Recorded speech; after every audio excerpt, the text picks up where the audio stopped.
नमस्कार, मैं सिरांधा आप सभी दर्शकों का अन्नदाता कार्यक्रम में स्वागत करती हूं। किसान हमारे देश के अन्नदाता हैं और वे ही हमारे देश के भाग्य विधाता हैं। ऐसे ही भारतीय किसानों को खेती बाड़ी से जुड़ी हुई बहुत सी नई लाभकारी जानकारियां देने के लिए हर रोज सुबह हम आपके साथ आते हैं। तो चलिए कार्यक्रम शुरू करने से पहले देखते हैं क्या है आज के अन्नदाता में। अपने राज्य में बहुत से किसान खेती के साथ साथ पशुपालन करते हैं, लेकिन किसान साल भर इनके लिए हरा चारा नहीं उगा पाते और जो पशु आहार बाजार से लाते हैं वह काफी महंगा होता है। तो क्या है इस समस्या का समाधान?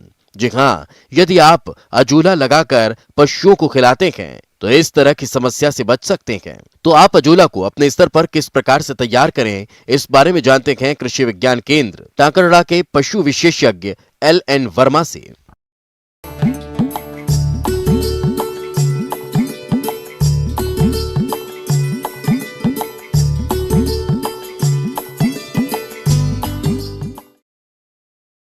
पशुपालक भाइयों, डेयरी उत्पादन में, मुर्गियों का उत्पादन में, बकरियों के उत्पादन में हरे चारे का विशेष तौर से महत्व होता है। पानी की कमी होती जा रही है और इस स्थिति में पशुओं को हरा चारा देना एक मुश्किल सा काम हो रहा है। तो इस स्थिति में पशुपालक अगर हरे चारे का उत्पादन करना भी चाहे तो बिन पानी के नहीं हो पाता है, और अगर अजोला उत्पादन करके हरे चारे की पूर्ति करना चाहते हैं तो वो आराम से कर सकते हैं। अजोला पशुओं के लिए एक पूरक आहार है।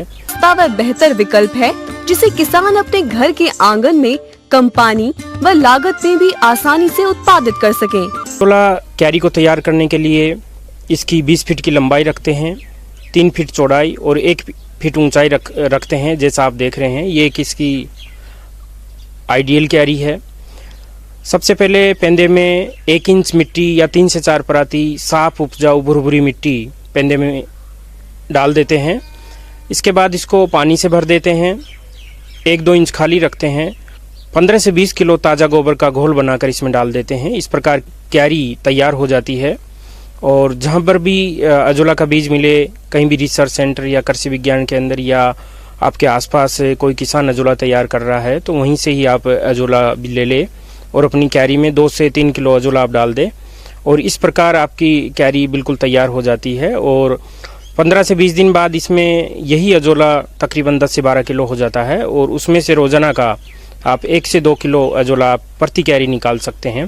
अपने पशुओं को, जैसे गाय भैंस को 1 से 2 किलो आप दे सकते हैं, भेड़ बकरी को 500 ग्राम तक आप दे सकते हैं, और जो आपके पास खरगोश हो, मुर्गी हो, उनको आप 100 ग्राम तक अजोला अपने पशुओं को खिला सकते हैं। तो ये एक पूरक आहार है और सभी पोषक तत्व उपलब्ध करवाता है अपने आहार को। जो पशुओं को 1 से 2 किलो अजोला खिलाने पर उनके दूध उत्पादन में वृद्धि होती है, खनिज तत्वों की, प्रोटीन की और एमिनो एसिड की पूर्ति भी करता है। इस प्रकार से आप अपने पशुओं से दूध उत्पादन बढ़ा सकते हैं। इसको पशुओं को खिलाने से गाय भैंस में तकरीबन 15 से 20% 1 से 1.5 लीटर दूध उत्पादन में वृद्धि होती है। ऐसे ही बकरियों में भी 100 से 150 ग्राम दूध उत्पादन में वृद्धि होती है। उनका स्वास्थ्य अच्छा होता है। गाय भैंस में जो बांझपन की समस्या होती है वो भी दूर होती है। जो पशु हीट में नहीं आता है वो भी खुल के हीट में आता है और पशु गर्भित हो जाता है।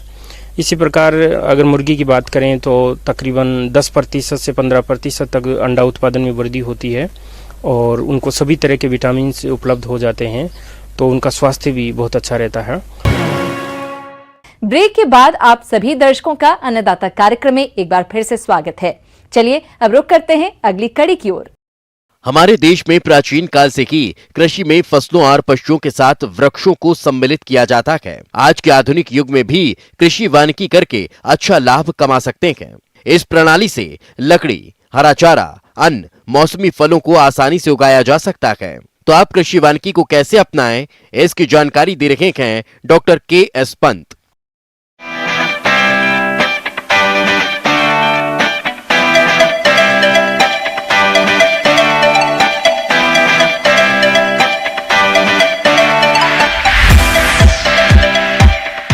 जिस खेत में हम खड़े हैं, इस प्रवेश पद्धति को एग्री सिल्वीकल्चर सिस्टम के नाम से जाना जाता है।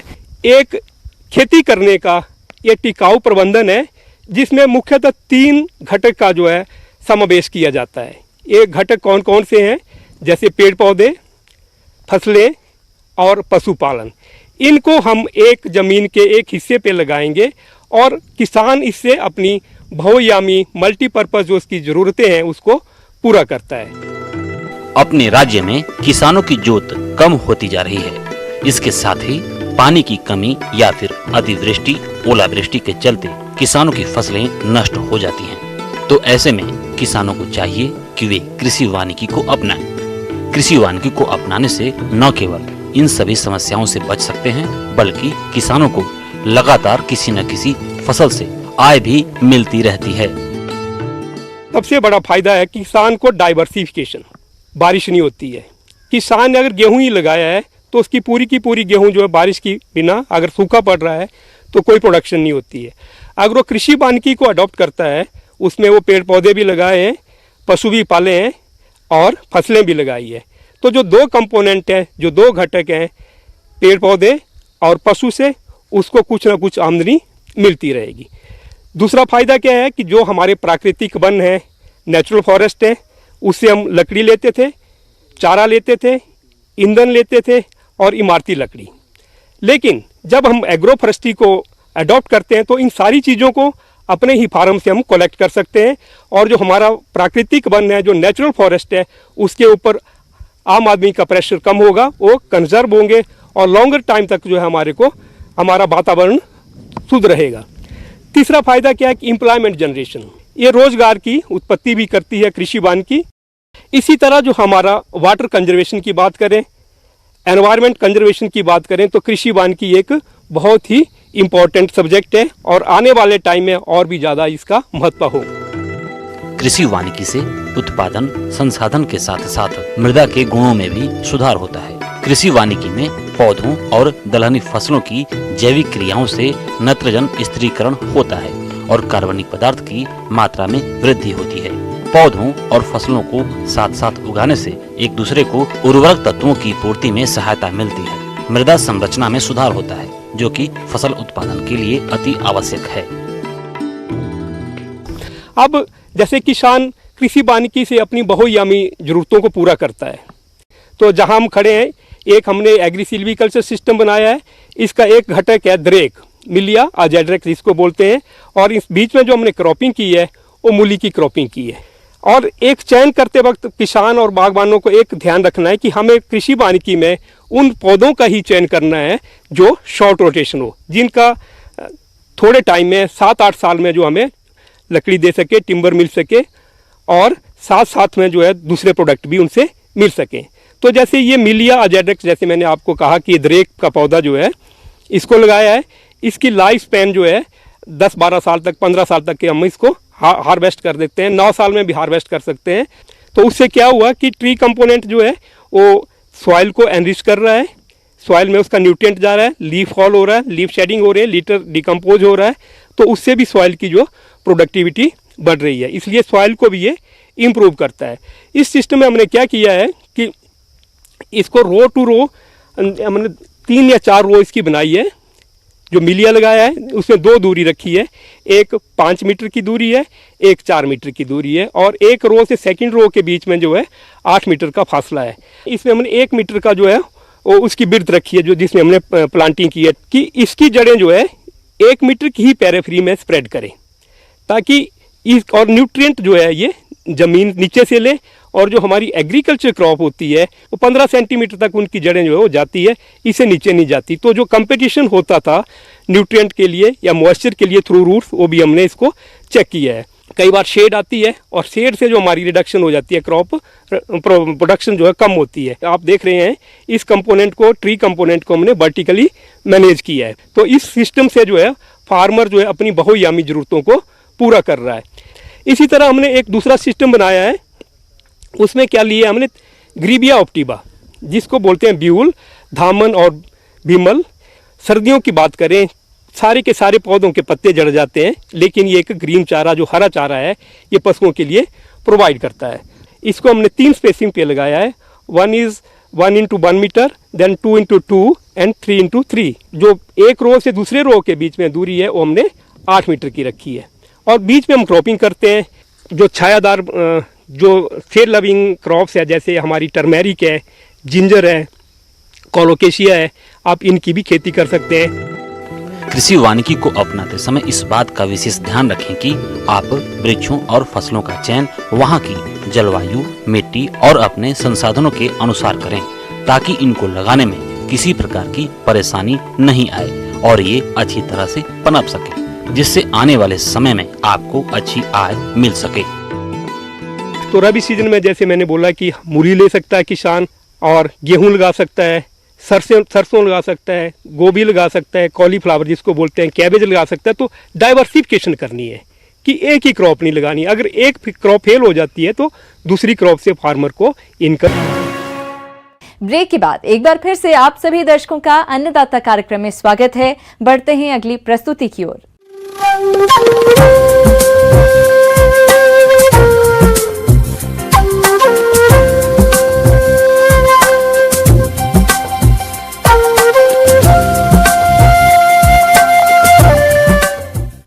मौसम के अनुसार प्रबंधनों पर ही टिकी है आपकी खेतीबाड़ी, इसलिए मौसम पूर्वानुमान और उस पर आधारित साप्ताहिक कृषि सलाह इस प्रकार है।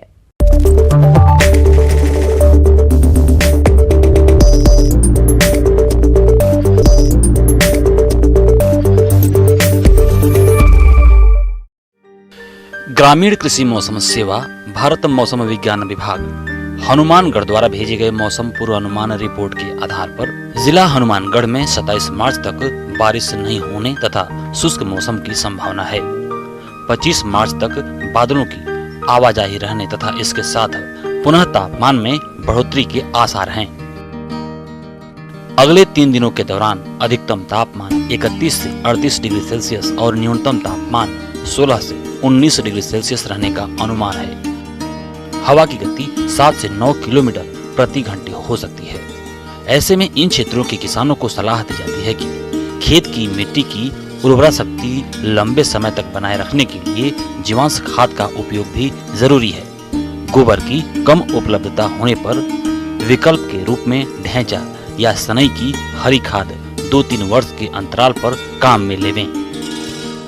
जमीन कम होने पर ग्रीन हाउस या शेड नेट हाउस स्थापित कर कम जगह में अधिक मूल्य वाली फसलें उगाकर अधिक मुनाफा कमा सकते हैं। गेहूं की फसल में 5वीं सिंचाई दूधिया अवस्था पर, चौथी सिंचाई के 15 से 20 दिन बाद करें। मूंग के लिए 4 से 5 किलोग्राम स्वस्थ बीज प्रति बीघा पर्याप्त है। कतार से कतार की दूरी 30 सेंटीमीटर और पौधे से पौधे की दूरी 10 से 15 सेंटीमीटर रखें। SML 668 के लिए बीज की मात्रा 5 से 6 किलो प्रति बीघा रखें। कतार से कतार की दूरी 22.5 सेंटीमीटर रखें। बुआई से पहले बीज को थायराम या कैप्टन 3 ग्राम प्रति किलोग्राम बीज की दर से उपचारित करें। मूंग के लिए प्रति बीघा 10 किलोग्राम फास्फोरस और 5 किलोग्राम नाइट्रोजन बुआई से पहले डालें। पूर्ण रूप से पकी सरसों की फसल की कटाई करें।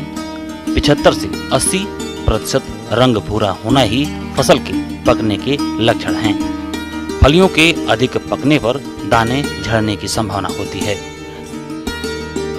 खजूर की बागवानी के लिए पौधे से पौधे तथा पंक्ति से पंक्ति की दूरी 6 मीटर, जिसमें 278 पौधे प्रति हेक्टेयर आते हैं, या 8 मीटर जिसमें 156 पौधे प्रति हेक्टेयर में आते हैं रखनी चाहिए। गड्ढों में उपजाऊ मिट्टी तथा सड़ी हुई गोबर की खाद बराबर मात्रा में एवं 20 से 25 मिलीलीटर क्लोरोपाइरीफास या फोरेट 10G और 20 से 25 ग्राम कैप्टान प्रत्येक गड्ढे में अच्छी तरह से मिलावें। सकर्स को गड्ढों में लगाने से पहले 0.2% कार्बेंडाजिम रसायन के घोल में उपचारित अवश्य कर लें। जिंदा चयनित अंडों को हैचिंग मशीन में रखने का उचित समय है। इनसे प्राप्त चूजे अगस्त-सितंबर महीने में वयस्क होकर अंडा उत्पादन शुरू कर देते हैं। प्रजनन के लिए बकरियों को तैयार करने के लिए रोजाना 100 ग्राम अतिरिक्त दाना, खनिज लवण 30 ग्राम, नमक और कृमिनाशक दवा दी जानी चाहिए, ताकि अधिक से अधिक बकरियां गाभिन हो सकें।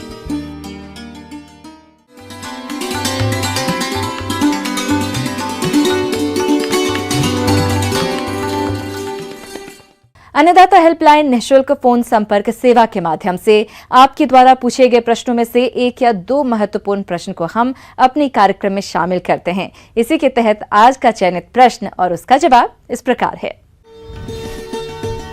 आज की अन्नदाता हेल्पलाइन में हमने जिस प्रश्न को शामिल किया है उसे पूछा है गांव पीरकली, जिला हनुमानगढ़ के प्रवीण कुमार ने। आपने चना की फसल में फली छेदक कीट के नियंत्रण के बारे में जानकारी चाहिए है, तो इसके लिए देखिए कार्यक्रम का यह अंश।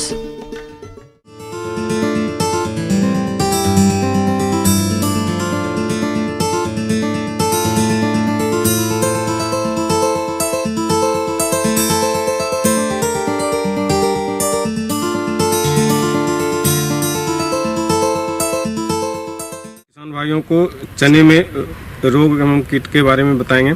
तो इसमें जो अब देख रहे हैं कि हमारे हाथ में एक जो यह दीमक से प्रभावित है, जिसके देख रहे हैं कि इसके जो जड़ हैं वो कटे हुए हैं।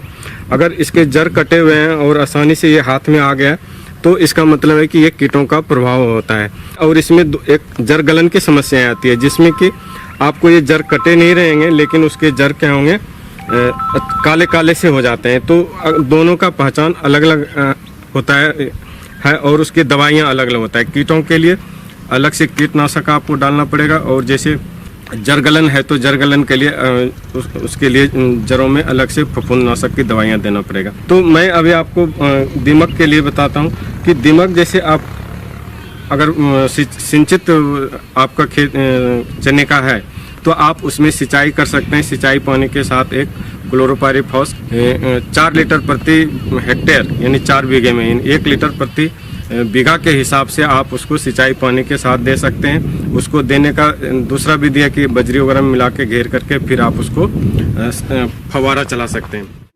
किसान भाइयों, चने की फसल को नुकसान पहुंचाने वाले कीटों में बात करें फली छेदक कीट की, तो इसका प्रकोप फसल में शुरुआती अवस्था से ही शुरू हो जाता है और यह आगे चलकर चने की फलियों में छेद कर दाने को खाकर भारी नुकसान पहुंचाता है, जिसके कारण किसानों को चने की फसल से बहुत कम उपज मिल पाती है। तो किसान भाई समय रहते इस कीट का समेकित नियंत्रण किस प्रकार से करें, इन सब के बारे में जानते हैं। दूसरी अभी अवस्था है ये फल और फूल बनने की समस्याएं, फूल और फल बनने की समस्याएं। तो इसमें एक लट लगती है, जो लट में आप इसको लट से बचाव के लिए एक तो जो बचाव के लिए हम पहले से देते हैं, यानी रोग कीड़े लगने से पहले हम नीम तेल का 3 से 5 ml प्रति लीटर पानी के हिसाब से आप फूल और फल बनने के समय में हम इसको छिड़काव कर सकते हैं। दूसरी होता है लट दिखने के बाद, इसमें अभी हम एक जो मैकेनिकल विधि होते हैं उसमें हम फेरोमोन ट्रैप लगाते हैं। 5 फेरोमोन ट्रैप प्रति एकड़ के हिसाब से हम इसमें इस्टेब्लिश कर देते हैं जगह जगह पे। तो उससे क्या होता है, लट इसके जो वयस्क नर कीट होते हैं उसका अट्रैक्ट करके उसको फिर दवाई मिला करके मार सकते हैं। तो लट का ये प्रबंधन है। चने की फसल में सूंडी कीट की रोकथाम के लिए शुरुआत की अवस्था से ही उपायों को अपनाना चाहिए। चने के खेत में 5 फेरोमोन ट्रैप प्रति हेक्टेयर की दर से लगाएं। इसके अलावा आप चने की फसल में टी आकार की लकड़ी की जगह खूंटियों को लगा दें, जिससे इस टी आकार के ऊपर पक्षी बैठें और इस इल्ली या सूंडी कीटों को खाकर नष्ट कर दें। किसान भाइयों, यदि चने की फसल में 5 से 7 नर कीट दिखाई दें और जैविक एवं यांत्रिक तरीकों से नियंत्रित ना हो, तभी आप रासायनिक दवाओं का इस्तेमाल करें, जो इस प्रकार से हैं। दूसरी होता है, हमने एक काले जर की समस्याएं आती है, जिसमें रूट रॉट की समस्याएं इसको बोलते हैं। तो उसके लिए किसान भाइयों को कार्बेंडाजिम 2 ग्राम प्रति लीटर पानी के हिसाब से आप उसका छिड़काव करें, तो आपको ये रूट रॉट की समस्याओं का समाधान मिलेगा। तो इस तरह से आप जो मुख्य रोग हैं और कीड़े हैं अपने चने में, उसका प्रबंधन करके आप उसका समय से प्रबंधन करके अधिक से अधिक उत्पादन ले सकते हैं। धन्यवाद।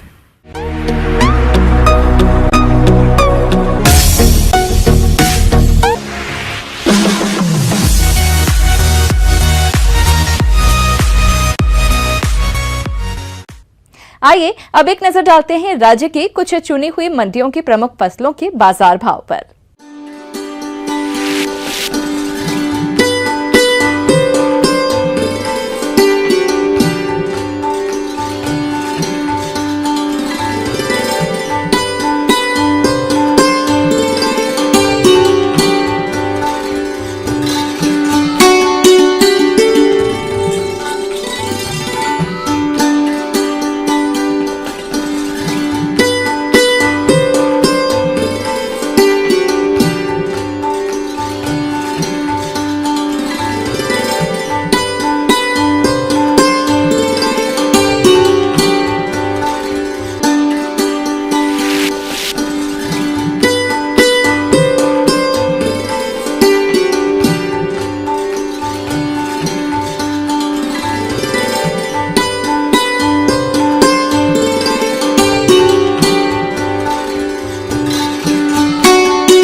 किसान भाइयों, अन्नदाता आपकी सेवा के लिए संकल्परत है। कृषि संबंधित समस्या एवं सुझावों के लिए आप हमें इस पते पर संपर्क कर सकते हैं।